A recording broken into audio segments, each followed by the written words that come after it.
கர்த்தருடைய பரிசுத்த நாமத்திற்கு மகிமை உண்டாவதாக. இந்த ஓய்வு நாளின் மாலை வேளையிலும் கூட தேவ செய்தியை உங்களோடு பேசும்படியாய் தேவன் எனக்கு கொடுத்த கிருபைகளுக்காக நான் தேவனை துதிக்கின்றேன். உங்கள் அனைவருக்கும் என்னுடைய அன்பின் நல்வாழ்த்துதலை இந்த மாலை வேளையில் நான் தெரிவித்துக் கொள்கின்றேன். இந்த 2025ஆம் ஆண்டு 2 மாதங்களை நாம் கடந்து இந்த 3வது மாதத்துக்குள்ளாக நாம் வந்திருக்கின்றோம். இந்த நாட்களில் ஒவ்வொரு மாதமும் ஒவ்வொரு கருப்பொருளின் கீழ் நாம் செய்திகளை கேட்டுக்கொண்டு வந்து கொண்டிருக்கின்றோம். அவனமாக இந்த மார்ச் மாதம் நமக்கு கொடுக்கப்பட்டிருக்கின்ற தீம் அல்லது கருப்பொருள் என்னவென்றால் மிஷன்ஸ் அண்ட் எவாஞ்சலிசம் என்பது அதனுடைய கருப்பொருள். அப்படி என்றால் அருட்பணிகளும் சுவிசேஷ ஊழியமும் என்பது சுவிசேஷ பிரகடனம் என்பது அந்த கருத்து. எனவே இந்த மாதத்தினுடைய செய்திகள் அனைத்துமே காலையில் உள்ள செய்திகளும் மாலையில் உள்ள செய்திகளும் அதனுடைய இந்த கருப்பொருளின் கீழ் அடைவதை நாம் பார்க்க முடியும். இன்றைக்கு காலையில் போதகர் பேசுகின்ற பொழுது ஆதியாகமம் 12ஆம் அதிகாரத்தில் முதல் 3 வசனங்களிலிருந்து அருட்பணிகளின் அடித்தளம் அல்லது த ஃபவுண்டேஷன்ஸ் ஆஃப் மிஷன்ஸ் என்று சொல்லிக்கொண்டு கர்த்தருடைய வார்த்தையை காலை செய்தியில் அவர் கொடுத்தார். அதனுடைய அடித்தளம் அல்லது ஃபவுண்டேஷன் எதற்காக அருட்பணிகள் மிஷன்ஸ் நாம் செய்ய வேண்டுமே என்றால் அதற்கு காரணம் தேவன் நம்மை ஆசீர்வதித்திருக்கின்றார். அந்த ஆசீர்வாதத்தை நாம் மற்றவர்களோடு நாம் பகிர்ந்து கொள்ள வேண்டும், நாம் மற்றவர்களுக்கு ஆசீர்வாதமாக இருக்க வேண்டும் என்று சொல்லிக்கொண்டு அந்த பகுதியிலிருந்து இன்றைக்கு காலையில் நாம் செய்தி கேட்டிருக்கின்றோம். இப்பொழுது நம்மிடத்தில் ஒரு கேள்வி வரலாம். இந்த திருச்சபையை நான் கட்டுவேன் என்று சொல்லிக்கொண்டு ஆண்டவராய் இயேசு கிறிஸ்து தன்னுடைய வாக்குத்தத்தத்தை கொடுத்திருக்கின்றார். மத்தேயு 16ஆம் அதிகாரத்தில் நாம் வாசிக்கின்ற பொழுது இந்த கல்லின் மேல் என் சபையை கட்டுவேன் அவர் பேதுருவோடு பேசுகின்ற பொழுது பாதாளத்தின் வாசல்கள் அதை மேற்கொள்வதில்லை, நான் இந்த சபையை கட்டுவேன், அதை யாராலும் தடுத்து நிறுத்த முடியாது என்று சொல்லிக்கொண்டு ஆண்டவராய் இயேசு கிறிஸ்து அங்கு வாக்குத்தத்தம் கொடுத்திருப்பார். அது மாத்திரமல்ல, ஆபிரகாமோடு தேவன் உடன்படிக்கை பண்ணுகின்ற பொழுதிலும் கூட உனக்குள்ளாக இந்த பூமியில் உள்ள வம்சங்கள் எல்லாம் ஆசீர்வதிக்கப்படும் என்று சொல்லிக்கொண்டு தேவன் ஆசீர்வாதத்தை வாக்குத்தத்தத்தை கொடுத்திருப்பார். அப்படி என்றால் கேள்வி, தேவன் இந்த வாக்குத்தத்தத்தை கொடுத்திருக்கின்றார், இந்த வாக்குறுதியை நமக்கு கொடுத்திருக்கின்றார். தேவன் வாக்கு மாறாதவர், சர்வ வல்லமை உள்ளவர், இறையாண்மை உள்ளவர். அப்படி இருக்கின்ற பொழுது நாம் ஏன் இவ்வளவு சிரத்தை எடுத்துக்கொண்டு இந்த ஊழியத்தை நாம் செய்ய வேண்டும்? ஒரு மிஷன் அருட்பணி ஊழியம் அல்லது சுவிசேஷ ஊழியம் என்று வருகின்ற பொழுது அது ஒரு எளிதான ஊழியம் கிடையாது. அதை ஏன் நாம் செய்ய வேண்டும் என்று சொல்லிக்கொண்டு நம்மிடத்தில் ஒரு கேள்வி வரலாம். அதனுடைய விடைதான் இன்றைக்கு நாம் வாசிக்க கேட்ட மத்தேயு 28ஆம் அதிகாரத்தினுடைய 18 முதல் 20 வசனங்களில் இருக்கின்றது. ஏன் நாம் இதை செய்ய வேண்டுமே என்றால் இது தேவன் நமக்கு கொடுத்த ஒரு கட்டளை என்று சொல்லிக்கொண்டு நாம் பார்க்கின்றோம். It's a commandment from God. தேவனிடத்திலிருந்து நமக்கு கொடுக்கப்பட்ட ஒரு கட்டளை. இந்த பகுதியை தான் இந்த மத்தேயு 28 முதல் 20 உள்ள பகுதியை தான் நாம் த கிரேட் கமிஷன் என்று சொல்லிக்கொண்டு அல்லது பிரதான கட்டளை என்று சொல்லிக்கொண்டு நாம் பொதுவாக நாம் சொல்வது உண்டு. இந்த பகுதியை நாம் வாசிக்கின்ற பொழுது மத்தேயு 28 நாம் வாசிக்கின்ற பொழுது இந்த வசனமானது நமக்கு எப்பொழுது கொடுக்கப்படுகிறது என்றால் ஆண்டவராய் இயேசு கிறிஸ்து உயிரோடு எழுந்து தன்னுடைய சீஷர்களுக்கு பல நாட்கள் 40 நாட்கள் தன்னை காண்பித்து விட்டு அவர் இப்பொழுது பரலோகம் செல்ல இருக்கின்றார். செல்வதற்கு முன்பாகத்தான் என்ன செய்கின்றாரே என்றால் இந்த கட்டளையை அவர் கொடுக்கின்றார். இப்பொழுது ஒரு கேள்வி நம்மிடத்தில் வரலாம். இந்த கட்டளை யாருக்கு கொடுக்கப்படுது? To whom this commandment is given? யாருக்கு இந்த கட்டளை கொடுக்கப்பட்டது? இந்த கட்டளை சீஷர்களுக்கு கொடுக்கப்பட்டதா அல்லது எல்லாருக்குமே கொடுக்கப்பட்டதா? அப்படி என்றால் இந்த ஊழியமானது சபையில் இருக்கின்ற போதகருக்கு கொடுக்கப்பட்டதா அல்லது எல்லாருக்குமே கொடுக்கப்பட்டதா என்று சொல்லிக்கொண்டு நாம் பார்க்க வேண்டும். நீங்கள் அந்த பகுதியை கவனமாக நீங்கள் வாசிக்கின்ற பொழுது மேலோட்டமாக வாசித்தால் என்றால் நமக்கு அதை சரியாக புரிந்து கொள்ள முடியாது. கவனமாக வாசிப்போமே என்றால் அங்கு ஆண்டவராய் இயேசு கிறிஸ்துவுடைய சீஷர்களும் இருக்கின்றார்கள், மற்ற மக்களும் இருப்பதை நம்மால் பார்க்க முடியும். ஏனென்றால் இந்த 17வது வசனத்தை பார்க்கின்ற பொழுது இந்த மத்தேயு 28:17 பார்க்கின்ற பொழுது அங்கே அவர்கள் அவரை கண்டு பணிந்து கொண்டார்கள், சிலரோ சந்தேகப்பட்டார்கள் என்று சொல்லிக்கொண்டு இருக்கின்றது. சம் டவுட்டட் என்று சொல்லிக்கொண்டு ஆங்கிலத்தில் வாசிக்கின்றோம். உண்மையில் சீஷர்கள் இதை சந்தேகப்பட்டிருப்பார்களா என்றால் சந்தேகப்பட்டிருக்க மாட்டார்கள். அதற்கு காரணம் நீங்கள் யோவானை வாசிக்கின்ற பொழுது புரிந்து கொள்ள முடியும். இது முதலாவது முறை ஆண்டவராய் இயேசு கிறிஸ்து சீஷர்களுக்கு தன்னை காண்பிப்பது கிடையாது. இது மூன்றாவது முறை அவர் காண்பித்து விட்டு அதற்கு பின்புதான் நடக்கின்றது. 3 முறை இதற்கு முன்பாக தன்னை காண்பித்திருக்கின்றார். முதல் தடவை தோமா நம்பவில்லை, ஏனென்றால் தோமா அவரை பார்க்கவில்லை. 2வது முறை தோமாவுக்கும் காண்பிக்கின்றார். இப்பொழுது தோமாவும் என் ஆண்டவரே என் தேவனே என்று சொல்லிக்கொண்டு ஆண்டவராய் இயேசு கிறிஸ்துவை அவன் பார்க்கின்றான், உயிர் துறந்த இயேசுவை பார்க்கின்றான். அடுத்து திரும்பவும் தன்னை காண்பித்திருக்கின்றார். அதற்கு பின்புதான் இங்கு பார்க்கின்ற பொழுது சில மக்கள் என்ன செய்கின்றார்களே என்றால் அவரை விசுவாசிக்கவில்லை என்று சொல்லிக்கொண்டு நாம் வாசிக்கின்றோம். அப்படி என்றால் இங்கு இருக்கின்றது சீஷர்கள் மாத்திரம் கிடையாது, எல்லா சகோதரர்களும் எல்லா மக்களும் என்ன செய்கின்றார்களே என்றால் இருக்கின்றார்கள். இதை 1 கொரிந்தியர் 15 நீங்கள் வாசிக்கின்ற பொழுது நம்மால் பார்க்கலாம். முதல் பகுதியில் 5-6 வசனங்களை வாசிக்கின்ற பொழுது 500க்கும் மேற்பட்ட சகோதரர்கள் ஆண்டவராய் இயேசு கிறிஸ்துவை உயிரோடு எழும்பதை அவர்கள் பார்த்துரைக்கின்றார்கள். சிலர் உயிரோடு இருக்கின்றார்கள் என்று சொல்லிக்கொண்டு அவர் சொல்லியிருப்பார். எனவே இங்கு சீஷர்கள் மாத்திரம் கிடையாது, எல்லா மக்களும் அங்கு இருப்பதை, எல்லா சகோதரர்களும் அங்கு இருப்பதை நாம் என்ன செய்கின்றோமே என்றால் நாம் பார்க்கின்றோம். எனவே இந்த கட்டளையானது அப்போஸ்தலர்களுக்கு மாத்திரம் கொடுக்கப்பட்ட கட்டளை கிடையாது, இந்த கட்டளையானது எல்லாருக்கும் கொடுக்கப்பட்ட கட்டளை என்று சொல்லிக்கொண்டு நாம் புரிந்து கொள்ள வேண்டும். எனவே இந்த கட்டளையை அவர்கள் பெறுகின்ற பொழுது இந்த கட்டளை என்ன செய்கின்றார்கள் என்றால் அவர்கள் எடுத்துக்கொண்டு எல்லா இடத்திற்கும் சென்று அவர்கள் சுவிசேஷத்தை சொல்லுவதை நம்மால் வாசிக்க முடியும். நாம் வாசிக்கின்ற பொழுது கூட இதற்கு பின்பாக புதிய ஏற்பாட்டு திருச்சபையினுடைய வரலாற்றை நாம் வாசிக்கின்ற பொழுது, அப்போஸ்தலர் நடவடிக்கைகளை நாம் தொடர்ந்து வாசிக்கின்ற பொழுது அவர்கள் இந்த சுவிசேஷத்தை எடுத்துக்கொண்டு பல இடத்திற்கும் சென்றார்கள் என்று சொல்லிக்கொண்டு நாம் வாசிக்கின்றோம். எனவே அருமையானவர்களே, இந்த சுவிசேஷமானது, இந்த சுவிசேஷ பணியானது, இந்த சுவிசேஷத்தை மற்ற மக்களுக்கு சொல்லுகின்ற பணியானது யாருக்கு கொடுக்கப்பட்டிருக்கின்றது என்றால் எல்லாருக்குமே கொடுக்கப்பட்டிருக்கிறது என்று சொல்லிக்கொண்டு நாம் புரிந்து கொள்ள வேண்டும். ஏனென்றால் பாருங்கள், ஒருவேளை இந்த அரசாங்கமானது அல்லது நிறுவனமானது, நாம் வேலை செய்கின்ற நிறுவனமானது நமக்கு ஒரு நல்ல செய்தியை கொடுக்க வேண்டுமே என்றால், ஒருவேளை எல்லா ஊழியர்களுக்கும் ஒரு 50 வெள்ளி அவர்கள் இனாமாக கொடுக்கிறார்கள் என்றால் அதை அவர்கள் என்ன செய்வார்கள் என்றால் பலவிதமான சேனல்ஸ் மூலமாக அதை அறிவிப்பார்கள். ஒருவேளை அரசாங்கம் கொடுக்கிறதா இருந்தால் அதை ஒருவேளை பிரதம மந்திரி அவர் சொல்லக்கூடும், பின்பு அது பத்திரிகைகளில் வரும், டிவி சேனல்ஸில் வரும், மக்கள் அதை குறித்து விவாதிப்பார்கள்.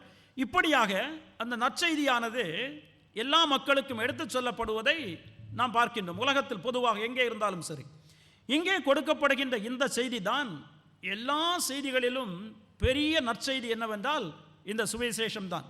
ஒரு மனுஷனுக்கு இருக்கின்ற ஆசீர்வாதங்களிலே பெரிய ஆசீர்வாதம் என்னவென்றால் இந்த நற்செய்தி, ரட்சிப்பு என்பதுதான் ஒரு மனுஷனுக்கு இருக்கின்ற எல்லா ஆசீர்வாதங்களிலும் பெரிதான ஆசீர்வாதம். பாருங்கள், நம்ம பொதுவாக நாம் பார்க்கின்ற பொழுது ஆசீர்வாதம் என்றால் ஒரு நல்ல வேலை இருக்கின்ற பொழுது, நான் தங்குவதற்கு ஒரு நல்ல வீடு இருக்கின்ற பொழுது, அல்லது நமக்கு ஒரு நல்ல குடும்பம் இருக்கின்ற பொழுது, நல்ல பிள்ளைகள் இருக்கின்ற பொழுது, நல்ல படிப்பு இருக்கின்ற பொழுது நாம் ஆசீர்வாதம் என்று சொல்லிக்கொண்டு நாம் சொல்லுவோம். ஆனால் வேதத்தினுடைய அடிப்படையில் தேவனுடைய பார்வையில் எதுதான் பெரிய ஆசீர்வாதம் என்றால் ரட்சிப்பு தான் பெரிய ஆசீர்வாதம் என்று சொல்லிக்கொண்டு நாம் வாசிக்கின்ற மத்தேயு 16ஆம் அதிகாரத்தினுடைய 26வது வசனத்தை நாம் வாசிப்போமே என்றால், மனுஷன் உலகம் முழுவதையும் ஆதாயப்படுத்தி கொண்டாலும் தன் ஜீவனை அவன் நஷ்டப்படுத்தினால் அவனுக்கு லாபம் என்ன என்று சொல்லிக்கொண்டு அங்கு ஒரு கேள்வி கேட்கப்பட்டிருக்கு. பாருங்கள், உலகம் முழுவதையும் ஆதாயப்படுத்தி கொண்டிருக்கின்றான். அப்படி என்றால் உலகத்தில் மிகப்பெரிய செல்வந்தனாக இருக்கின்றான், ஆனால் தன்னுடைய ஜீவனை அவன் இழந்து போவானே என்றால் அவனுக்கு என்ன லாபம்? What he will give in exchange for his soul. அவனுடைய இருதயத்திற்கு எதிராக அவன் எதை கொடுக்கக்கூடும்? ஒன்றுமே கொடுக்க முடியாது. எனவே ஒரு மனுஷனுடைய ரட்சிப்பு தான் உலகத்தில் இருக்கின்றதிலே மிகப்பெரிய ஆசீர்வாதம் என்று சொல்லிக்கொண்டு நாம் பார்க்கின்றோம். ஒரு மனுஷன், ஆசீர்வதிக்கப்பட்ட மனுஷன் யார் என்றால் எவனுடைய பாவம் மன்னிக்கப்பட்டதோ, எவனுடைய அக்கிரமங்கள் மூடப்பட்டதோ அவன் பாக்கியவான் என்று சொல்லிக்கொண்டு நாம் வாசிக்கின்றோம். எனவே பாக்கியவான், ஆசீர்வதிக்கப்பட்டவன் யார் என்றால் எவனுடைய பாவங்கள் மன்னிக்கப்பட்டிருக்கின்றதோ, எவன் ரட்சிக்கப்பட்டிருக்கின்றானோ அவன் தான் ஆசீர்வதிக்கப்பட்டவன் என்று சொல்லிக்கொண்டு நாம் வாசிக்கின்றோம். எனவே தான் இந்த நற்செய்தியானது, இந்த மனுஷனுக்கு பெரிய ஆசீர்வாதத்தை கொடுக்கின்ற செய்தியானது எல்லா மக்களுக்கும் எடுத்துச் சொல்லப்பட வேண்டும் என்பது தேவனுடைய தீர்மானம், தேவனுடைய எண்ணம், அவருடைய விருப்பம். எனவேதான் இந்த ஊழியத்தை தேவன் என்ன செய்கின்றாரே என்றால் எல்லா மக்களுக்கும், இந்த ஆசீர்வாதத்தை பெற்ற எல்லா மக்களுக்கும் தேவன் என்ன செய்கின்றாரே என்றால் இந்த ஊழியத்தை அவர் கொடுக்கின்றார் என்று சொல்லிக்கொண்டு நாம் பார்க்க முடியும். பல இடங்களில் நம்மால் வாசிக்கலாம்.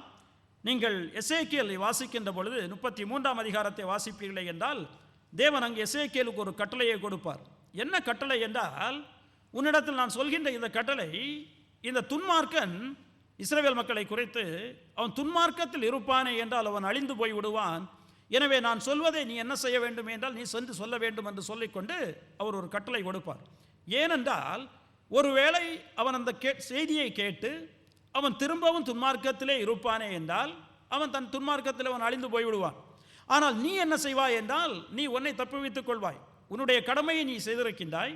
ஆனால் அதற்கு மாறாக நீ கட்டளை கொடுக்கின்ற பொழுது அவன் அதை கேட்டு அவன் ரட்சிக்கப்படுவானே, அவன் மாறுவானே என்றால் நீ உன்னை விடுவித்துக் கொள்வாய். இல்லை என்றால் நீ உண்மையில் அந்த பழியானது உண்மையில் இருக்கும் என்று சொல்லிக்கொண்டு அந்த இடத்தில் தேவன் கொடுக்கின்ற கட்டளையை எசேக்கியேல் எடுத்துச் சொல்ல வேண்டும் என்று சொல்லிக்கொண்டு தேவன் என்ன செய்திருப்பாரே என்றால் ஒரு கட்டளை கொடுத்திருப்பார். அதே போல் தான் அருமையானவர்களே, இந்த உலகத்தில் இருக்கின்ற மகாபரிய ஆசீர்வாதமான ரட்சிப்பினுடைய நற்செய்தியை எல்லா மக்களுக்கும் எடுத்துச் சொல்ல வேண்டும் என்று சொல்லக்கூடியதானது தேவன் நமக்கு கொடுத்த கட்டளையாக இருக்கின்றது. அந்த கட்டளையை தான் இன்றைக்கு நாம் மத்தேயு 28ஆம் அதிகாரத்தில் 18 முதல் 20 வசனங்களிலிருந்து நாம் பார்த்திருக்கின்றோம். எனவே பாருங்கள், இதர் அடிப்படையில் தான் நம்முடைய திருச்சபையாக இருந்தாலும் சரி, மற்ற திருச்சபைகளாக இருந்தாலும் சரி, அதை அவர்கள் பின்பற்றுவதை நாம் என்ன செய்கின்றோமே என்றால் பார்க்கின்றோம். ஏன் நம்முடைய திருச்சபையானது இவ்வளவு கஷ்டப்பட்டு இவ்வளவு செலவு செய்து நாம் ஏன் மிஷன் ஊழியத்தை மற்ற நாடுகளில் நாம் ஆரம்பிக்க வேண்டும்? நம்முடைய சபையை பார்க்கின்ற பொழுது இந்தியாவில் மாத்திரமல்ல, மற்ற பல இடங்களிலும் சீன சபையிலிருந்தும் ஆங்கில சபையிலிருந்தும் மிஷன்கள் நடக்கின்றன. நாம் ஏன் இதை நடத்த வேண்டும்? ஏன் இதற்கு நாம் இவ்வளவு செலவு செய்ய வேண்டும்? ஏன் இவ்வளவு கஷ்டப்பட வேண்டும் என்று சொல்லிக்கொண்டு நம்மிடத்தில் கேள்வி வரலாம்.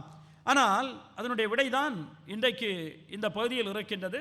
இதை சுருக்கமாக 3 கருத்துகளின் கீழ் நான் பேசி நான் கடந்து செல்ல விரும்புகின்றேன். முதலாவதாக, இந்த கட்டளையை நமக்கு கொடுத்தவருடைய அதிகாரம் என்ன என்று சொல்லிக்கொண்டு நான் உங்களிடத்தில் நான் பேச இருக்கின்றேன். What is the authority of the person who gave this mandate? இந்த கட்டளையை நமக்கு ஒருவர் கொடுத்திருக்கின்றார், அவருடைய அதிகாரம் என்ன இருக்கின்றது என்று சொல்லிக்கொண்டுதான் என்னுடைய முதலாவது கருத்து. நாம் ஒரு கட்டளையை நாம் பெறுகின்ற பொழுது அந்த கட்டளையை கொடுத்த நபர் அவருடைய அதிகாரத்தை வைத்துதான் அந்த கட்டளைக்கு நாம் என்ன செய்வோமே என்றால் மதிப்பு கொடுப்போம். பாருங்கள், ஒரு நபர் என்னிடத்தில் ஒரு கட்டளையை கொடுக்கின்ற பொழுது அந்த நபர் எப்படிப்பட்டவராக இருக்கின்றார் என்பதை பொறுத்து தான் அந்த கட்டளைக்கு நாம் கொடுக்கின்ற மதிப்பு இருக்கும். ஒருவேளை நமக்கு தெரிந்த ஒரு நண்பர் ஒருவர் கட்டளையை கொடுக்கின்றார் என்று வைத்துக் கொள்ளுங்கள். வேறு ஒன்று, இந்த நாட்டினுடைய பிரதமர் ஒரு கட்டளையை கொடுக்கின்றார் என்று சொல்லிக்கொண்டு வைத்துக் கொள்ளுங்கள். நாம் எந்த கட்டளையை நாம் கீழ்ப்படிவோம்? எந்த கட்டளைக்கு நாம் செவி கொடுத்து செய்வோமே என்றால் இந்த நாட்டினுடைய பிரதமர் கொடுத்த கட்டளைக்கு. ஏனென்றால் அவருடைய அதிகாரம் அப்படிப்பட்டது.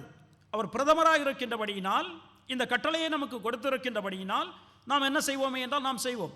அதே போல் நான் இங்கே இந்த கட்டளையை கொடுக்கின்ற பொழுது ஆண்டவராய் இயேசு கிறிஸ்து தான் யார் என்று சொல்லிக்கொண்டு சொல்லிவிட்டு தான் என்ன செய்வாரே என்றால் இந்த கட்டளையை கொடுப்பார். தான் 18வது வசனத்துடைய முதல் பகுதி. அப்பொழுது இயேசு சமீபத்தில் வந்து அவர்களை நோக்கி, வானத்திலும் பூமியிலும் சகல அதிகாரமும் எனக்கு கொடுக்கப்பட்டிருக்கிறது என்று சொல்லிக்கொண்டு ஆண்டவராய் இயேசு கிறிஸ்து அங்கு சொல்வதை நாம் பார்க்கின்றோம். All power is given and me in heaven and on earth என்று சொல்லிக்கொண்டு, இந்த வானத்திலும் பூமியிலும், அப்படி என்றால் இந்த ஃபுல் யூனிவர்ஸ், இந்த அண்ட சராசரத்தில் உள்ள அனைத்து அதிகாரமும் யாருக்கு இருக்கிறது என்றால் எனக்கு இருக்கிறது என்று சொல்லிக்கொண்டு ஆண்டவராய் இயேசு கிறிஸ்து அந்த இடத்தில் சொல்வதை நாம் பார்க்கலாம். யோசித்து பாருங்கள் அருமையானவர்களே.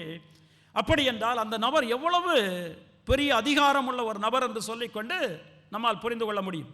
இங்கு ஒன்று நாம் கவனமாக இருக்க வேண்டும். இந்த அதிகாரம் எனக்கு கொடுக்கப்பட்டிருக்கிறது என்று சொல்லிக்கொண்டு ஆண்டவராய் இயேசு கிறிஸ்து சொல்கின்ற பொழுது, ஆண்டவராய் இயேசு கிறிஸ்து தேவன் கிடையாது. அவர் தேவனுக்கு கீழே இருக்கின்றவர். அவருக்கு இந்த கட்டளை கொடுக்கப்பட்டிருக்கின்ற யாரோ கொடுத்திருக்கின்றார் என்று சொல்லிக்கொண்டு நாம் நினைத்துக் கொள்ளக்கூடாது. தேவனாய் சகல அதிகாரம் உள்ளவராய் இருக்கின்றார். ஆனால் இங்கு எதாக இருக்கின்றாரே என்றால் நமக்கு மத்தியஸ்தராக இருக்கின்றார். அதுதான் 1 தீமோத்தேயு 2ஆம் அதிகாரத்தில் நாம் வாசிப்போம். 5-6 வசனங்களை நாம் வாசிக்கின்ற பொழுது அந்த இடத்தில் சொல்லப்பட்டிருக்கும், தேவன் ஒருவரே, தேவனுக்கும் மனுஷனுக்கும் இடையில் மத்தியஸ்தரும் ஒருவரே, நம்மை மீட்கும்படியாய் தன்னையே கொடுத்த மனுஷனாகிய கிறிஸ்து அவரே என்று சொல்லிக்கொண்டு அந்த பகுதி சொல்லு. எனவே நம்மை மீட்கும்படியாய் மீட்பராய் வந்த அந்த இயேசு கிறிஸ்துவுக்கு இந்த அதிகாரம் என்ன செய்யப்பட்டிருக்கிறது என்றால் கொடுக்கப்பட்டிருக்கிறது. எதனால் இந்த அதிகாரம் கொடுக்கப்பட்டிருக்கின்றது என்றால், அவர் நம்மை மீட்பதற்காக இந்த உலகத்தில் வந்து தன்னையே அவர் தாழ்த்தி, எந்த அளவுக்கு தன்னை தாழ்த்தினாரே என்றால் சிலுவையின் மரண பரியந்தம் தன்னை தாழ்த்தினபடியினால் தேவன் என்ன செய்திருக்கின்றாரே என்றால் இந்த சகல அதிகாரத்தையும் ஆண்டவராய் இயேசு கிறிஸ்துவுக்கு அவர் கொடுத்திருக்கின்றார் என்று சொல்லிக்கொண்டு நம்மால் வாசிக்கும். நீங்கள் பிலிப்பியர் 2ஆம் அதிகாரத்தை நாம் வாசிக்கின்ற பொழுது 9 முதல் 11 வசனங்களை யாராவது வாசியுங்கள். பிலிப்பியர் 2ஆம் அதிகாரத்தினுடைய 9 முதல் 11 வசனங்கள்.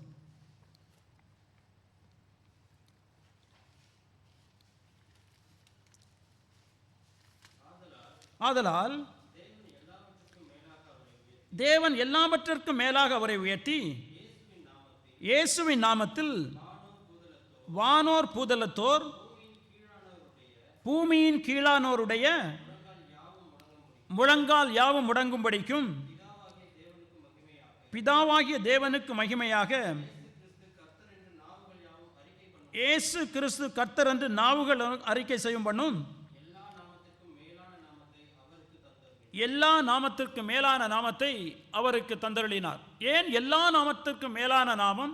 ஏன் எல்லா நாவுகளும் ஆண்டவராகிய இயேசு கிறிஸ்து என்று சொல்லிக்கொண்டு முடங்கும் என்று நாம் அறிக்கையிடும் என்று நாம் பார்ப்போமே என்றால், ஆண்டவராகிய இயேசு கிறிஸ்து இந்த உலகத்தில் வந்து நம்மை போல் ஒரு மனுஷ சாயல் எடுத்து தன்னை தாழ்த்தி சிலுவையில் பரியந்தம் தன்னை தாழ்த்தி நமக்காக சிலுவையில் மரித்தபடியினால் தேவன் என்ன செய்திருக்கின்றாரே என்றால் எல்லா நாமத்திற்கும் மேலான நாமத்தை அவருக்கு கொடுத்து எல்லா நாவுகளும் ஆண்டவராகிய இயேசு கிறிஸ்து கிறிஸ்து என்று அறிக்கையிடும் வண்ணமாகவும் எல்லா முழங்கால்களும் அவருக்கு முழங்கும்படியாகவும் அந்த வல்லமையை தேவன் என்ன செய்திருக்கின்றாரே என்றால் கொடுத்திருக்கின்றார் என்று சொல்லிக்கொண்டு நாம் வாசிக்கின்றோம். எபேசியர் 1ஆம் அதிகாரத்தை வாசிக்கின்ற பொழுது நான் உங்களுக்கு வாசிக்கின்றேன். 20 முதல் 23 வசனங்களை வாசிக்கின்றேன். எபேசியர் 1ஆம் அதிகாரத்தில் 20 முதல் 23 வசனங்கள். எல்லா துரைத்தனத்திற்கும் அதிகாரத்திற்கும் வல்லமைக்கும் கர்த்தத்துவத்துக்கும் இம்மையில் மாத்திரமல்ல மறுமையிலும் பெயர் பெற்றிருக்கும் எல்லா நாமத்திற்கும் மேலாய் அவர் உயர்ந்திருக்கத்தக்கதாக அவரை உன்னதங்களில் தமது வலது பாசத்தில் உட்காரும்படி செய்து எல்லாவற்றையும் அவருடைய பாதங்களுக்கு கீழ்ப்படுத்தி எல்லாவற்றையும் எல்லாவற்றாலும் நிரப்புகிறவருடைய நிறைவான சரீரமாகிய சபைக்கு அவரை எல்லாவற்றுக்கும் மேலான தலையாக தந்தருளினார் என்று சொல்லிக்கொண்டு நாம் பார்க்கிறோம். தேவனவே ஆண்டவராய் இயேசு கிறிஸ்துவை எல்லாவற்றுக்கும் மேலாக உயர்த்தி எல்லா அதிகாரங்களையும் யாருக்கு கொடுத்திருக்கின்றாரே என்றால் ஆண்டவராய் இயேசு கிறிஸ்துவுக்கு கொடுத்திருக்கின்றார். எனவே எல்லா அதிகாரத்தையும் வானத்திலும் பூமியிலும் இந்த யூனிவர்ஸில் உள்ள எல்லா அதிகாரத்தையும் உடைய ஆண்டவராய் இயேசு கிறிஸ்து கொடுக்கின்ற கட்டளை தான் இங்கு நமக்கு கொடுக்கப்பட்டிருக்கின்ற இந்த சுவிசேஷத்தை நாம் மற்ற மக்களுக்கு சொல்ல வேண்டும் என்று சொல்லக்கூடியதான கட்டளை. எனவே அருமையானவர்களே, இந்த சுவிசேஷத்தை நாம் மற்ற மக்களுக்கு சொல்கின்ற பொழுது நாம் ஒன்றை நாம் புரிந்து கொள்ள வேண்டும். நாம் எந்த அதிகாரத்தோடு போகின்றோமே என்றால் ஆண்டவராய் இயேசு கிறிஸ்துவுடைய அதிகாரத்தோடு நாம் சொல்கின்றோம். பாருங்கள், ஒரு நபர் நம்மிடத்தில் வருகின்ற பொழுது அவர் யாருடைய அதிகாரத்தில் வருகின்றார் என்று சொல்லக்கூடியதானது மிகவும் முக்கியம். அதே போல் நாம் சொல்கின்ற பொழுது நாம் யாருடைய அதிகாரத்தில் சொல்கின்றோம் என்பது முக்கியம். நாம் சபையினுடைய அதிகாரத்தில் நாம் சொல்லவில்லை. நாம் யாருடைய அதிகாரத்தில் நாம் சொல்கின்றோமே என்றால் இந்த உலகத்தில் எல்லா அதிகாரங்களையும் தன்னுடைய கையில் வைத்திருக்கின்ற ஆண்டவராய் இயேசு கிறிஸ்துவுடைய அதிகாரத்தில் நாம் என்ன செய்கின்றோமே என்றால் நாம் சொல்கின்றோம். எனவே நாம் என்ன செய்ய முடியுமே என்றால் நமக்கு பின்பாக நமக்கு கட்டளை கொடுத்த ஆண்டவராய் இயேசு கிறிஸ்து இருக்கின்றார் என்று சொல்லிக்கொண்டு தைரியமாக நாம் என்ன செய்ய முடியுமே என்றால் அந்த சுவிசேஷத்தை நாம் எடுத்து சொல்ல முடியும். அந்த சுவிசேஷத்தை எனவே கேட்கின்ற பொழுது அவர்களில் தேவன் என்ன செய்ய வல்லவராக இருக்கின்றாரே என்றால் கிரியை செய்ய வல்லவராக இருக்கின்றார் என்று சொல்லிக்கொண்டு நான் பார்க்க. எனவே என்னுடைய முதலாவது கருத்தை நான் முடிக்கின்றேன். நாம் எந்த அதிகாரத்தில் நாம் சொல்கின்றோமே என்றால் ஆண்டவராய் இயேசு கிறிஸ்துவுடைய அதிகாரத்தில் நாம் சொல்கின்றோம். ஆண்டவராய் இயேசு கிறிஸ்துவுக்கு இந்த உலகத்தில் உள்ள சகல அதிகாரமும் இருக்கின்றது. அந்த அதிகாரத்தை உடையவர் தான் என்ன செய்திருக்கின்றாரே என்றால் இந்த சுவிசேஷ பணியை, இந்த நற்செய்தியை மற்ற மக்களுக்கு நாம் சொல்வதற்கு நம்மை அவர் அனுப்புகின்றார் என்று சொல்லிக்கொண்டு நாம் பார்க்கின்றோம். அடுத்தபடியாக இரண்டாவதாக இந்த கட்டளை என்ன, எந்த கட்டளையை நமக்கு அவர் கொடுத்திருக்கிறார், இது மிகவும் முக்கியம். இந்த நற்செய்தியை நாம் சொல்லுகின்ற பொழுது என்ன கட்டளை அவர் நமக்கு கொடுத்திருக்கின்றார், அப்பொழுது இதை நாம் புரிந்து கொள்கின்ற பொழுது நாம் திருச்சபையில் செய்கின்ற ஊழியங்கள், நாம் சில மிஷனுக்காக இந்த அருட்பணிக்காக நாம் செய்கின்ற ஊழியங்கள், ஏன் இவைகளை நாம் இப்படி செய்கின்றோம் என்று சொல்லிக்கொண்டு நம்மால் புரிந்து கொள்ள முடியும். அவர் அந்த கட்டளை கொடுக்கின்ற பொழுது 4 காரியங்களை அந்த இடத்தில் அவர் கொடுப்பதை நாம் பார்க்கின்றோம். இந்த 19வது வசனத்தில் 20வது வசனங்களை நாம் பார்க்கின்ற பொழுது 4 காரியங்களை ஆண்டவராய் இயேசு கிறிஸ்து தன்னுடைய சீஷர்களிடத்தில் சொல்கின்றார். முதலாவது 19வது வசனம், நீங்கள் புறப்பட்டு போய் என்று சொல்லிக்கொண்டு, first commandment is you should go. நாம் என்ன செய்ய வேண்டுமே என்றால் நீங்கள் புறப்பட்டு போக வேண்டும் என்று சொல்லிக்கொண்டு, இது யாருக்கு இங்கே கொடுக்கப்படுகின்றது? ஆண்டவராய் இயேசு கிறிஸ்து உயிரோடு எழும்பி பரலோகத்துக்கு செல்வதற்கு முன்பாக இருந்த அப்போஸ்தலர்களுக்கும் அவருடைய மற்ற மக்களுக்கும் இந்த சுவிசேஷமானது கொடுக்கப்படுகின்றது. இந்த மக்கள் யார்? யூத மக்கள். இந்த யூத மக்களுக்கு இந்த சுவிசேஷத்தை வெளியே எடுத்து செல்வது என்பது மிகவும் கடினமான ஒரு காரியம். இதை நாம் புரிந்து கொள்ள வேண்டும். இன்றைக்கு நமக்கு அவ்வளவு கடினம் கிடையாது. ஏனென்றால் நாம் பாரம்பரியமாக சுவிசேஷத்தை கேட்டு நாம் வளர்ந்து வந்து கொண்டிருக்கின்றோம். பல மக்கள்கிட்ட நமக்கு சுவிசேஷத்தை சொல்லி இருக்கின்றார்கள். இந்தியாவுக்கு எப்படி சுவிசேஷம் வந்தது என்பது நமக்கு தெரியும். எனவே நாம் சுவிசேஷத்தை சொல்வது எளிது. ஆனால் இந்த யூத மக்கள் சுவிசேஷத்தை சொல்வது மிகவும் கடினம். ஏனென்றால் அவருடைய வரலாற்றை நீங்கள் பார்ப்பீர்களே என்றால், அவர்கள் எங்காவது வெளியே சென்று மற்ற மக்களுக்கு தேவனை குறித்து சொன்னார்களா என்றால் கிடையாது. ஒரு சில இடங்கள் இருக்கும். நாம் பார்க்கின்ற பொழுது யோனா சென்றிருப்பார், நினிவேக்கு தேவன் அனுப்பியிருப்பார். இப்படி ஒரு சில இடங்களில் தான் பார்க்க முடியுமே தவிர, பொதுவாக அவர்கள் தேவனுடைய நற்செய்தியை, தேவனை பற்றின காரியங்களை வெளியே எடுத்து சென்றது கிடையாது. மாறாக அவர்கள் எதிர்பார்ப்பது என்னவென்றால், மற்ற மக்கள் வர வேண்டும் என்று சொல்லிக்கொண்டு தான் எதிர்பார்த்தார்களே தவிர, அவர்கள் சுவிசேஷத்தை எடுத்து சென்றதை நம்மால் பார்க்கவே முடியாது. எனவே இந்த மக்களுக்கு இப்பொழுது கொடுக்கப்படுகின்ற செய்தி என்னவென்றால், நீங்கள் இந்த சுவிசேஷத்தை நீங்கள் வெளியே எடுத்து செல்ல வேண்டும் என்று சொல்லிக்கொண்டு, ஆனால் இந்த மக்கள் கீழ்ப்படிந்தார்களா என்றால் அவர்கள் உடனே கீழ்ப்படுகின்றார்கள். இந்த சுவிசேஷத்தை அவர்கள் என்ன செய்கின்றார்கள் என்றால், எங்கே எல்லாம் சென்றார்களோ அங்கே சொல்ல ஆரம்பிக்கின்றார்கள். அவர்கள் வெளியே செல்வதற்கு காரணம் இருந்தது. ஏனென்றால் அங்கு புதிய ஏற்பாட்டினுடைய திருச்சபை ஆரம்பிக்கின்ற பொழுது அவர்களுக்கு பிரச்சனை வருகின்றது. அப்போஸ்தலர் நடவடிக்கைகள் நம்மால் வாசிக்க முடியும் 7ஆம் அதிகாரத்தில். எனவே அப்போஸ்தலர் நடவடிக்கைகள் 8ஆம் அதிகாரத்தில் நாம் வருகின்ற பொழுது இந்த மக்கள் என்ன செய்யப்படுகின்றார்கள் என்றால், அவர்கள் சிதறடிக்கப்படுகின்றார்கள். சிதறடிக்கின்றவர்கள் சென்ற இடமெல்லாம் என்ன செய்கின்றார்கள் என்றால் சுவிசேஷத்தை அறிவிக்கின்றார்கள். அப்போஸ்தலர் 8ஆம் அதிகாரத்தை நாம் வாசிக்கின்ற பொழுது 4வது வசனத்தை நான் உங்களுக்கு வாசிக்கின்றேன். சிதறி போனவர்கள் எங்கும் திரிந்து சுவிசேஷத்தை பிரசங்கித்தார்கள் என்று சொல்லிக்கொண்டு நாம் வாசிக்கின்றோம். எனவே இந்த மக்கள் எருசலேமை விட்டு சிதறடிக்கப்படுகின்றார்கள். சிதறடிக்கப்பட்ட மக்கள் வெளியே செல்கின்ற பொழுது அவர்கள் என்ன செய்கின்றார்கள் என்றால், இந்த சுவிசேஷத்தை அவர்கள் சொல்ல ஆரம்பிக்கின்றார்கள் என்று சொல்லிக்கொண்டு நாம் பார்க்கின்றோம். ஆனால் நீங்கள் கவனமாக வாசித்துக் கொண்டு வருவீர்களே என்றால், இதை யாருக்கு தான் சொன்னார்களே என்றால், முதலாவது அவர்கள் யூதர்களுக்கு தான் சொன்னார்கள்.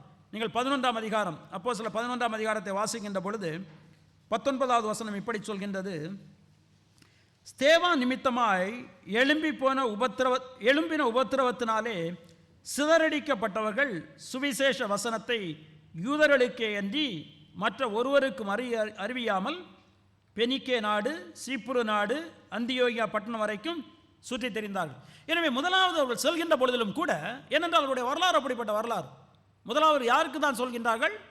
அவர்கள் யூதர்களுக்கு தான் சொல்கின்றார்கள்.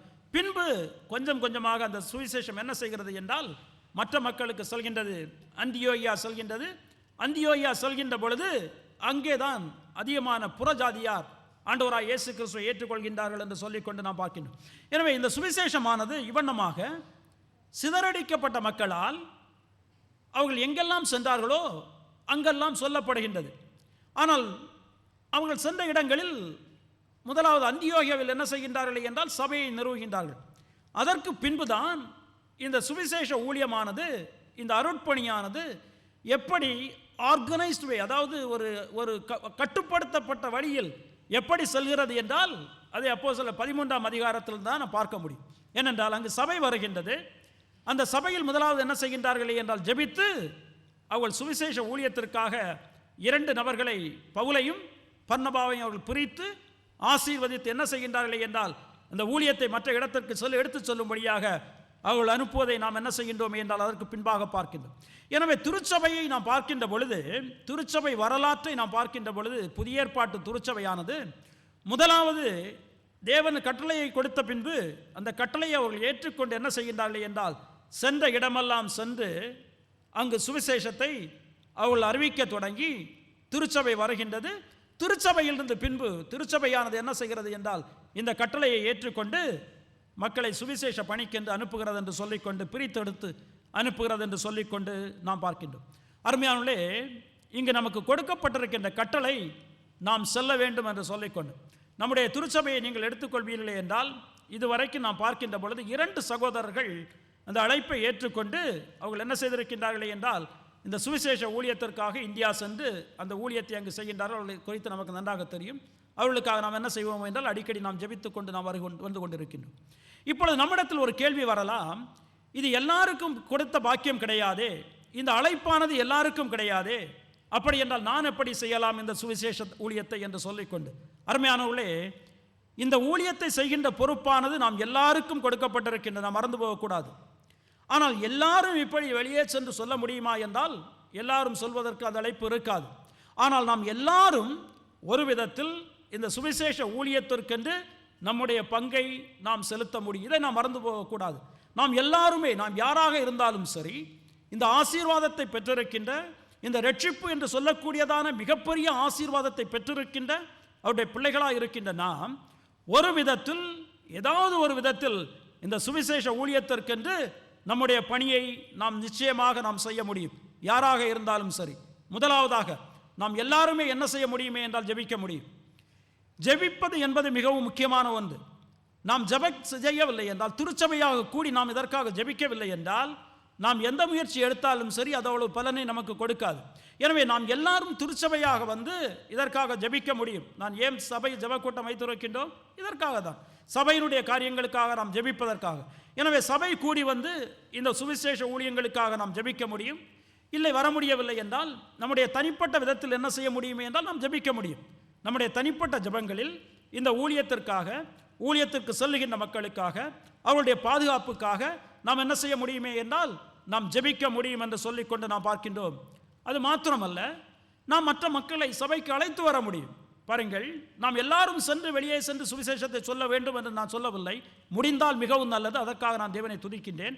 இல்லை என்றால் மற்ற மக்களை அழைத்து வர முடியுமா என்றால் நிச்சயமாக முடியும். நாம் சந்திக்கிற சில நபர்களை அவர்கள் சபை தேடிக்கொண்டிருந்தாலோ அல்லது அவளை அழைப்பு கொடுத்து நீங்கள் சபைக்கு வாருங்கள் என்று சொல்லிக்கொண்டு அவளை சபைக்கு அழைத்து வர முடியுமா என்றால் அழைத்து வர முடியும்.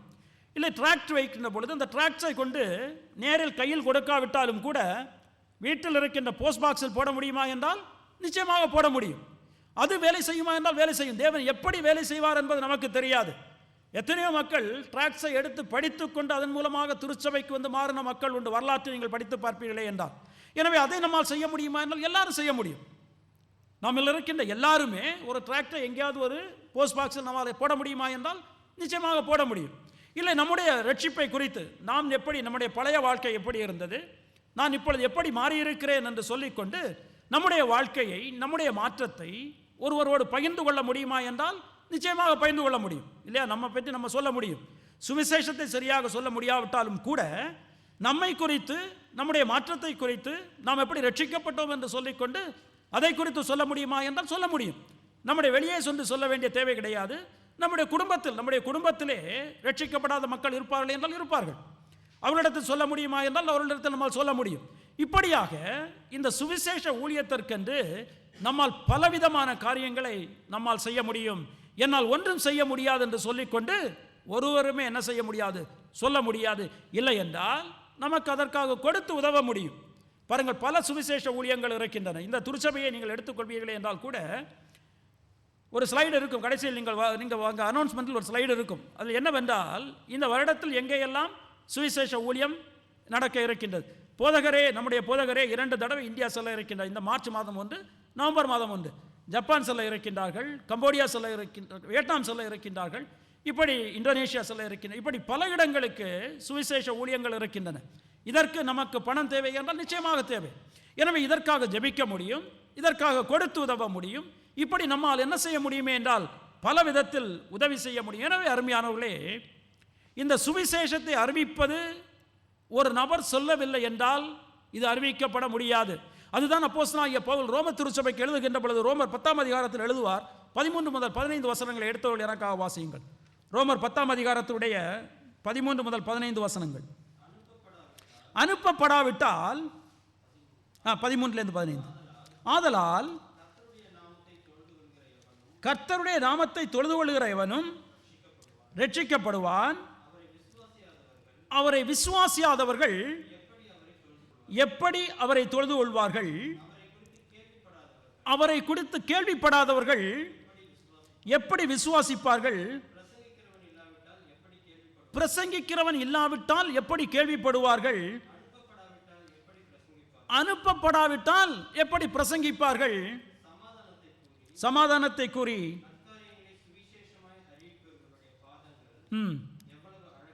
எவ்வளவு அழகானவைகள் என்று எழுதியிருக்கிற பாருங்கள். அவர் சொல்லிக் கொண்டு வருவார். ஒருவன் ரட்சிக்கப்பட வேண்டுமே என்றால் அவன் என்ன செய்ய வேண்டும்? அவன் ஆண்டவராய் இயேசு கிறிஸ்துவை சொந்த ரட்சகராய் ஏற்றுக்கொள்ள விசுவாசிக்க வேண்டும். அவன் எப்படி விசுவாசிப்பான்? அவரை விசுவாசியாதவர்கள் எப்படி அவரை தொழுது கொள்வார்கள்? அவரை தொழுது கொள்ள முடியாது. விசுவாசியாதவர்கள் பிரசங்கிக்கிறவன் இல்லாவிட்டால் எப்படி கேள்விப்படுவான்? ஒருவன் போய் சொல்லவில்லை என்றால், ஒருவன் பிரசங்கிக்கவில்லை என்றால் அவன் எப்படி கேள்விப்படுவான்? அவன் கேள்விப்பட முடியாது. எப்படி ஒருவன் பிரசங்கிப்பான்? அனுப்பப்படாவிட்டால். எனவே ஒருவனை அனுப்பினால்தான் அவர் சென்று பிரசங்கிக்க முடியும். அவன் சென்று பிரசங்கிக்கின்ற பொழுதுதான் மக்கள் அதை கேட்க முடியும். மக்கள் அதை கேட்கின்ற பொழுதுதான் அவர்கள் விசுவாசிக்க முடியும். விசுவாசிக்கின்ற பொழுது ரட்சிப்பை அடைவார்கள். எனவே சுவிசேஷத்தினுடைய அடிப்படையில் நாம் பார்க்கின்ற பொழுது ஒரு மனுஷனை என்ன செய்ய வேண்டும் என்றால் அனுப்பப்பட வேண்டும் என்று சொல்லிக்கொண்டு நாம் பார்க்கின்றோம். அப்படி என்றால் அருமையானவர்களே, ஆண்டவராய் இயேசு கிறிஸ்து முதலாவது சொல்கின்ற பொழுது, அந்த கட்டளைகளில் கொடுக்கின்ற பொழுது நாம் என்ன செய்ய வேண்டும் என்றால், நீங்கள் அனைவரும் நீங்கள் புறப்பட்டு போய் என்று சொல்லிக்கொண்டு, அப்படி என்றால் இந்த சுவிசேஷ ஊழியத்திற்காக நாம் நம்மால் முடிந்ததை என்ன செய்ய வேண்டுமே என்றால் நாம் செய்ய வேண்டும். பல காரியங்களை நான் உங்களிடத்தில் சொன்னேன். இது மாத்திரமல்ல, இன்னும் ஏராளமான காரியங்களை நாம் செய்யலாம். எனவே அருமையானவர்களே, நாம் அங்கே சென்றுதான் பல ஊர்களுக்கு சென்றுதான் செய்ய வேண்டும் என்பது கிடையாது. பக்கத்தில் செய்ய முடியும்.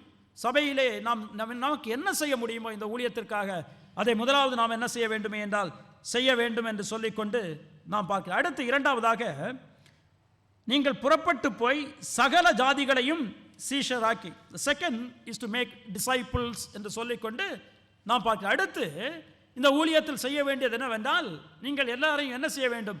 சீஷராக்க வேண்டும் என்று சொல்லிக்கொண்டு நாம் பார்க்கின்றோம். சீஷர் என்று நாம் பார்க்கின்ற டிசைபிள்ஸ் என்று ஆங்கிலத்தில் நாம் பார்க்கின்ற பொழுது யார் என்றால் ஒன் ஹூ லேர்ன்ஸ். ஒரு மனுஷன் எவன் ஒருவன் கற்றுக்கொள்கின்றானோ அவன் தான் சீஷர், இல்லையா? நமக்கு தமிழ் நாம் பொதுவாக நாம் உபயோகிக்கின்ற பொழுது குரு சீஷன் என்று சொல்லிக்கொண்டு நாம் சொல்லுவோம். குரு என்றால் யார்? கற்றுக் கொடுக்கின்றவர். சீஷன் என்றால் யார்? கற்றுக்கொள்கின்றவர், இல்லையா? எனவே சீஷராக்க வேண்டுமே என்றால் அவர்களுக்கு முதலாவது நாம் செய்ய வேண்டும், நாம் சென்று அந்த சுவிசேஷத்தை என்ன செய்ய வேண்டும்? நாம் அவர்களுக்கு சொல்லிக் கொடுக்க வேண்டும். என்ன சொல்லிக் கொடுக்க வேண்டுமே என்றால் இதனுடைய தேவையை குறித்து நாம் சொல்ல வேண்டும். அப்படி என்றால் ஏன் அந்த மனுஷனுக்கு ரட்சிப்பு தேவை என்று சொல்லிக்கொண்டு அவன் புரிந்து கொள்ள வேண்டும். அவன் அதை புரிந்து கொள்ளவில்லை என்றால் அவன் ரட்சிக்கப்படுவதற்கு அவன் எந்த எத்தனமும் எடுக்க மாட்டான். அவன் முதலாவது தான் பாவத்தில் இருக்கின்றான். பாவத்தினுடைய சம்பளமானது மரணம், நித்திய மரணம். அவன் நரகத்துக்கு செல்லுவான் என்று சொல்லிக்கொண்டு அவன் புரிந்து கொள்ள வேண்டும்.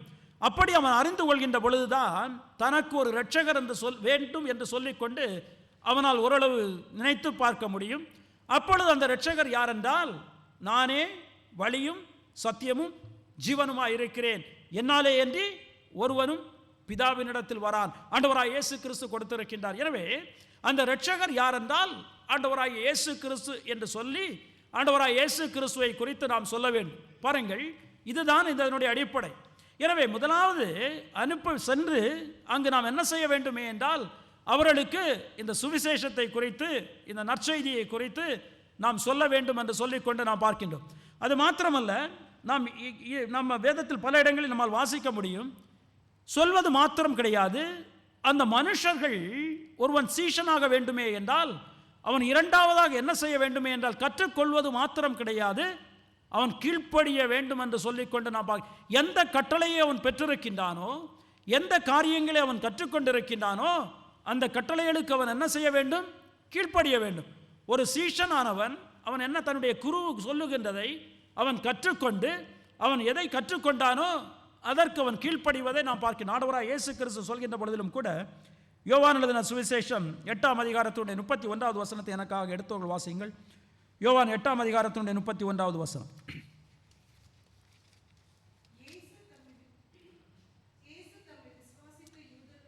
இயேசு தம்மை விசுவாசித்த யூதர்களை நோக்கி, நீங்கள் என் உபதேசத்தில் நிலைத்திருந்தால் மெய்யாகவே என் சீஷராய் இருப்பீர்கள். நீங்கள் எப்பொழுது என் சீஷராய் இருப்பீர்கள்?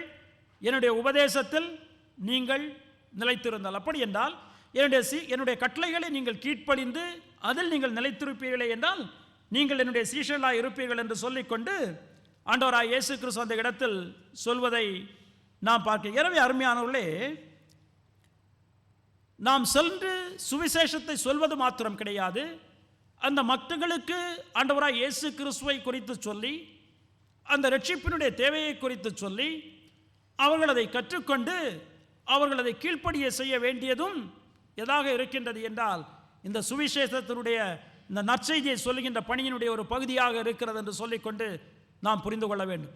எங்கே தொடங்குகிறது என்றால், நாம் முதலாவது அவர்களை அழைக்கின்ற பொழுதோ அல்லது ட்ராக் கொடுக்கின்ற பொழுதோ அதில் எல்லாரும் ஏற்றுக்கொள்வார்கள் என்றால் எல்லாரும் ஏற்றுக்கொள்ள மாட்டார்கள். ஒரு சில மக்கள் தான் என்ன செய்வார்கள் என்றால் அதில் இன்ட்ரெஸ்ட் காட்டி அவர்கள் வருகின்ற பொழுது அவர்களுக்கு நாம் என்ன செய்ய வேண்டுமே என்றால், இந்த சுவிசேஷத்தை குறித்து ஆண்டவராய் இயேசு கிறிஸ்துவை குறித்து நாம் சொன்னது மாத்திரம் கிடையாது, அவர்களை அதற்கு கீழ்ப்படிவதற்கும் அந்த கட்டளைகளுக்கு கீழ்ப்படிவதற்கும் நாம் என்ன செய்ய வேண்டுமே என்றால் அவர்களை வழிநடத்த வேண்டும் என்று சொல்லிக்கொண்டு நாம் பார்க்கிறோம். அருமையானவர்களே, எனவே இந்த சுவிசேஷ ஊழியம், இந்த மிஷன் பணி, அருட்பணி என்று வருகின்ற பொழுது அங்கு செல்கின்ற மக்கள் செய்கின்ற மக்களுடைய ஊழியமானது பெரிய ஊழியம். அது ஏதோ சென்று விட்டு சொல்லிவிட்டு செல்வது கிடையாது. அந்த மக்களோடு உரையாடி அவர்களுக்கு ஆண்டவராய் இயேசு கிறிஸ்துவை குறித்து சொல்லி அவர்களை என்ன செய்ய வேண்டும் என்று அவர்களுக்கு சந்தேகம் நிறைய வரும்.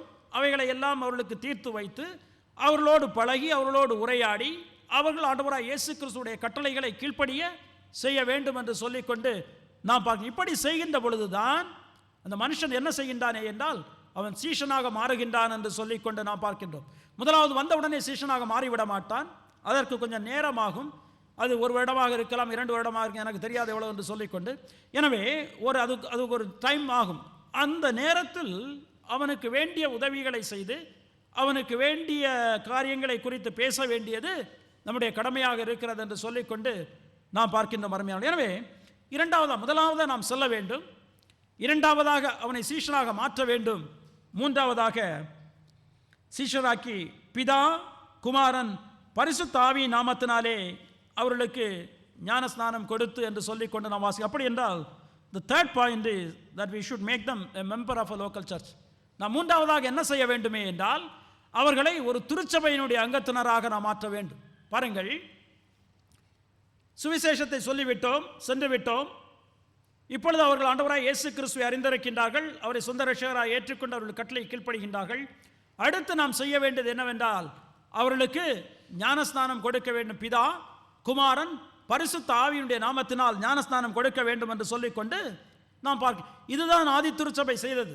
நீங்கள் ஆதி திருச்சபையுடைய வரலாற்றை நீங்கள் பார்ப்பீர்களே என்றால், புதிய ஏற்பாட்டினுடைய திருச்சபை தொடங்குகின்ற பொழுது அப்போஸ்தலர் 2ஆம் அதிகாரத்தில் நாம் வாசிக்கின்ற பொழுது 40 முதல் 41 வசனங்களை நாம் வாசித்தோமே என்றால் அவர்கள் நாங்கள் என்ன செய்ய வேண்டும் என்று கேட்கின்றார்கள்.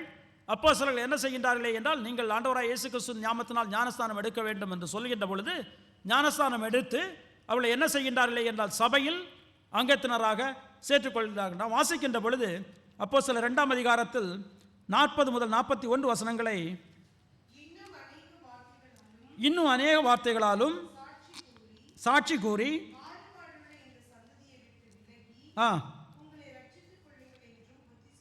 சொன்னான்.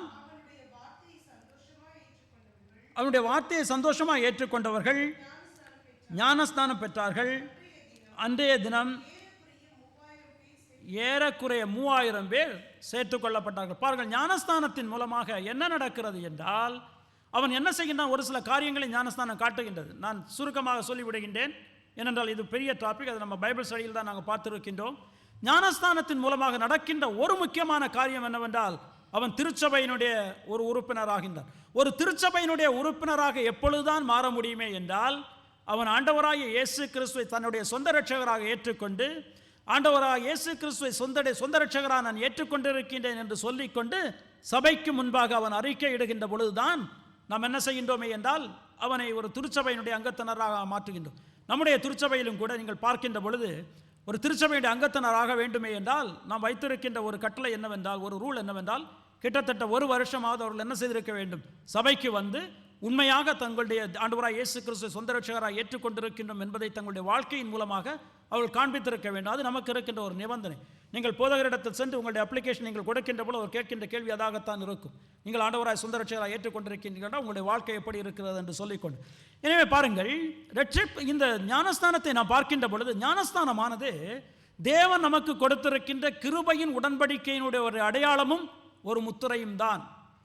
இந்த ஞானஸ்தானமானது நம்மை ரட்சிக்காது. நன்றாக நாம் புரிந்து கொள்ள வேண்டும். ஞானஸ்தானமானது நம்மை ரட்சிக்காது.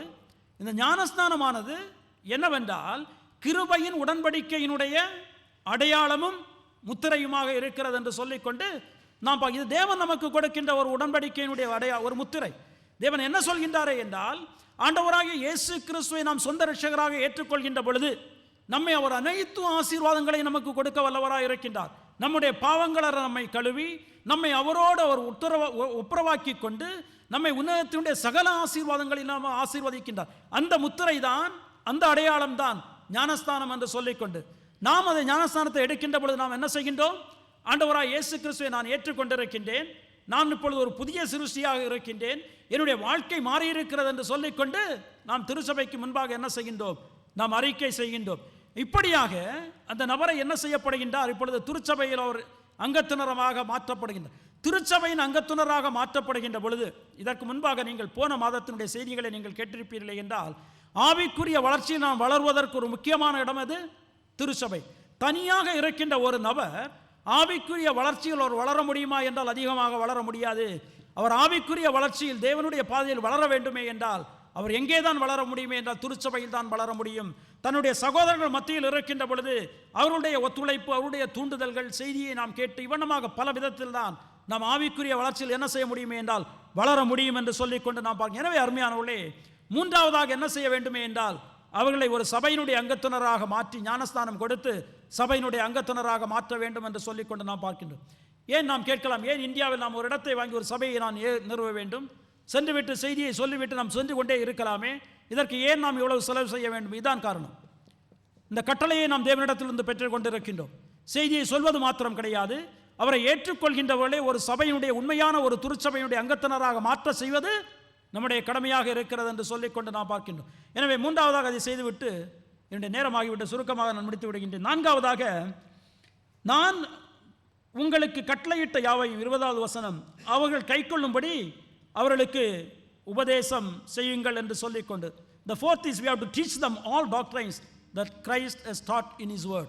ஆண்டவராகிய இயேசு கிறிஸ்து இந்த வேதத்தில் நமக்கு சொல்லியிருக்கின்ற அனைத்து சத்தியங்களையும் நாம் என்ன செய்ய வேண்டும், அவர்களுக்கு சொல்லிக் கொடுக்க வேண்டும் என்று சொல்லிக்கொண்டு நாம் பார்க்கின்ற அருமையானவர்களே, இது திருச்சபையுடைய கடமை.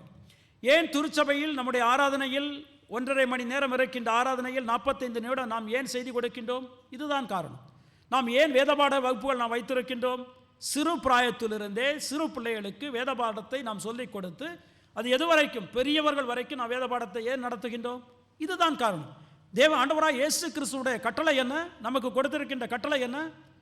அவர் கற்றுக் கொடுத்திருக்கின்ற அனைத்து கற்பனைகளையும் நாம் என்ன செய்ய வேண்டும், அவர்களுக்கு நாம் கற்றுக் கொடுக்க வேண்டும். எனவே தான் நாம் அதை செய்கின்றோம். நாம் வேதத்தில் வாசிக்கின்ற பொழுது கூட 2 தீமோத்தேயு 3ஆம் அதிகாரம் 14 முதல் 17 வசனம் இப்பொழுது வாசிக்க வேண்டாம், இந்த வேதம் நமக்கு என்ன கொடுக்கின்றது என்று சொல்லிக்கொண்டு சொல்லப்பட்டிருக்கின்றது. 1 பேதுரு 2ஆம் அதிகாரம் 2 முதல் 3 வசனங்களை வாசிங்கள் எனக்காக. 1 பேதுரு 2ஆம் அதிகாரம் 2 முதல் 3 வசனங்கள். 1 பேதுரு 2ஆம் அதிகாரம் 2 முதல் 3 வசனங்கள்.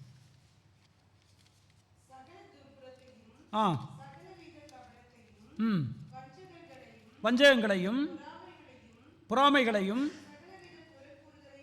ஒழித்துவிட்டு நீங்கள் வளரும்படி புதிதாய் பிறந்த குழந்தைகளைப் போல திருவசனமாகிய களங்கமில்லாத ஞானப்பாலின் மேல் வாஞ்சையாயிருங்கள். பாருங்கள், ஒரு சிறு குழந்தை பிறக்கின்ற பொழுது அந்த குழந்தைக்கு நாம் என்ன செய்வோம்?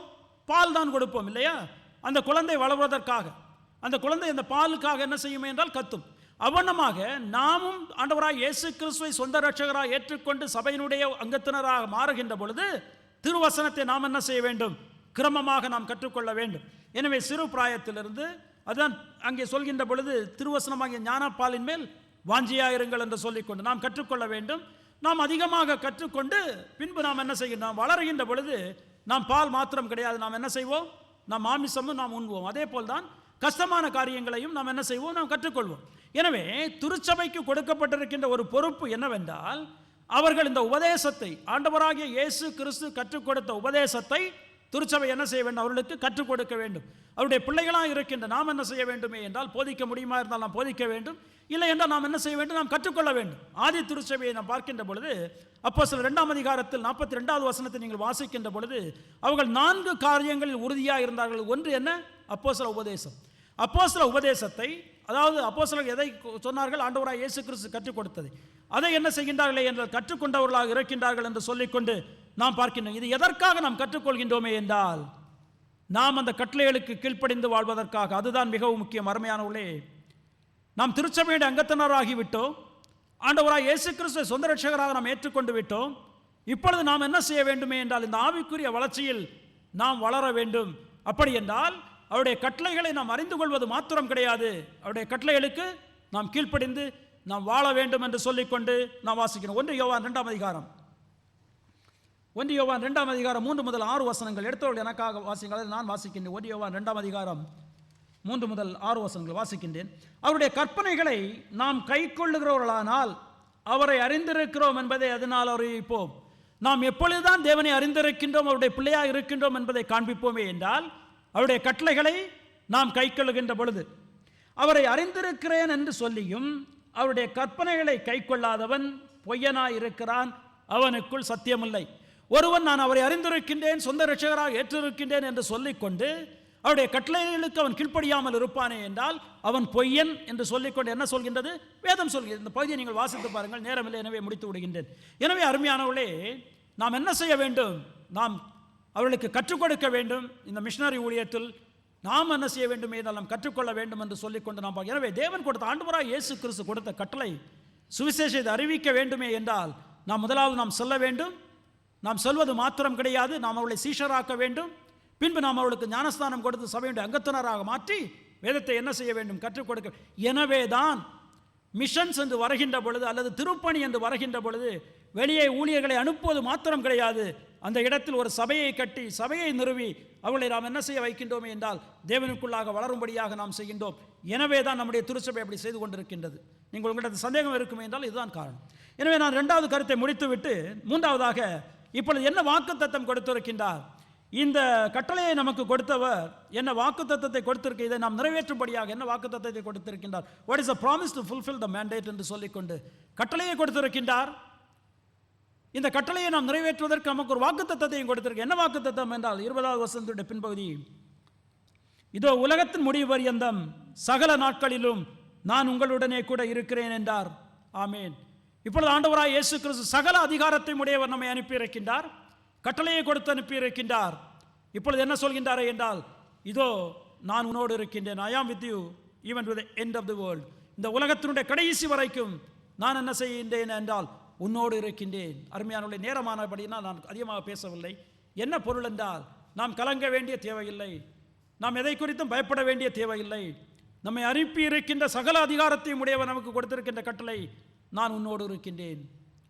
இந்த சுவிசேஷத்தை நாம் எடுத்துச் சொல்கின்ற பொழுது, நம்மால் முடிந்ததை நாம் செய்கின்ற பொழுது ஆண்டவராய் இயேசு கிறிஸ்து நம்மோடு இருக்கின்றவராக இருக்கின்றார். எனவே அந்த திருச்சபையை அவர் நான் கட்டுவேன் என்று அவர் கொடுத்திருக்கின்றதனுடைய பொருள் என்னவென்றால், நம்மை வைத்து அவர் கட்ட விரும்புகின்றார். அவரால் கட்ட முடியும். ஆனால் அந்த பொறுப்பை, அந்த பெரிய பாக்கியத்தை நமக்கு கொடுத்திருக்கின்றார். அந்த பெரிய பாக்கியத்தை பெற்றிருக்கின்ற நாம் அருமையானவர்களே என்ன செய்ய வேண்டுமே என்றால் இந்த கட்டளையை நாம் நிறைவேற்றுகின்றவர்களாக இருக்க வேண்டும். எனவே இந்த திருப்பணிக்கான, இந்த சுவிசேஷத்திற்கான, சுவிசேஷ பணிக்கான கட்டளையை நாம் பெற்றிருக்கின்றோம். இந்த சுவிசேஷ பணியை நாம் ஏன் செய்ய வேண்டுமே என்றால் இதுதான் காரணம். இது ஆண்டவராய் இயேசு கிறிஸ்து நமக்கு கொடுத்த கட்டளை. எனவே இந்த கட்டளையை பெற்றிருக்கின்ற நாம் எந்த விதத்தில் நமக்கு முடியுமோ அந்த விதத்தில் இந்த சுவிசேஷ பணிக்காக நம்முடைய கட்டளைகளை நாம் செய்வோம். நமக்கு கட்டளை கொடுத்திருக்கின்றவர், உலகத்தினுடைய சகல அதிகாரத்தையும் தன்னிடத்தில் வைத்திருக்கின்றவர். அவர் கொடுத்திருக்கின்ற வாக்குத்தத்தம், நான் உன்னோடு இருக்கின்றேன், உலகத்தின் சகல நாட்களிலும் நான் உன்னோடு இருக்கின்றேன். எனவே இந்த கட்டளையை நாம் நிறைவேற்றுவோம். நாம் முடிந்ததை நாம் செய்வோம். ஆண்டவராய் இயேசு கிறிஸ்து நம்மோடு இருந்து கொண்டிருக்கின்றார். சர்வ வல்லமை உள்ளவராக இருக்கின்றார். கண்களை மூடி ஜெபிக்கலாம். எங்களை நேசிக்க எங்கள் அன்பின் ஆண்டவரே, இந்த அருமையான இந்த ஓய்வு நாளின் மாலை வேலைக்காக நாங்கள் உம்மை துதிக்கிறோம் கர்த்தாவே. இந்த பிரதான கட்டளையை நீர் எங்களுக்கு கொடுத்திருக்கின்றீர். சுவிசேஷத்தை எடுத்துச் சொல்கின்றதான அந்த பெரிய சாக்கியத்தை பாக்கியத்தை உம்முடைய பிள்ளைகளாக இருக்கின்ற அந்த ஆசீர்வாதத்தை பற்றி எங்களுக்கு நீர் கொடுத்திருக்கின்றீர். அதை எப்படி நாங்கள் எடுத்துச் சொல்ல வேண்டும் என்று நீர் எங்கள் கட்டளை கொடுத்திருக்கின்றீர். அவனமாக உம்முடைய கட்டளைக்கு கீழ்ப்படுகின்றவர்களாய் நாங்கள் எங்களுடைய தனி வாழ்க்கையிலும் துருசபையாக உமக்கு கட்டளைகளுக்கு கீழ்ப்படுகின்றவர்களாய் வாழ்வதற்கு நீதாம் எங்களுக்கு கிருபை தர வேண்டுமாறு ஜெபிக்கிறோம். எங்களே உம்முடைய சமூகத்தில் தாழ்த்தி ஒப்படைத்து ஜெபிக்கிறோம். மீட்பரின் நாமத்தில் ஜெபிக்கிறோம் எங்கள் அன்பின் பிதாவே. ஆமேன்.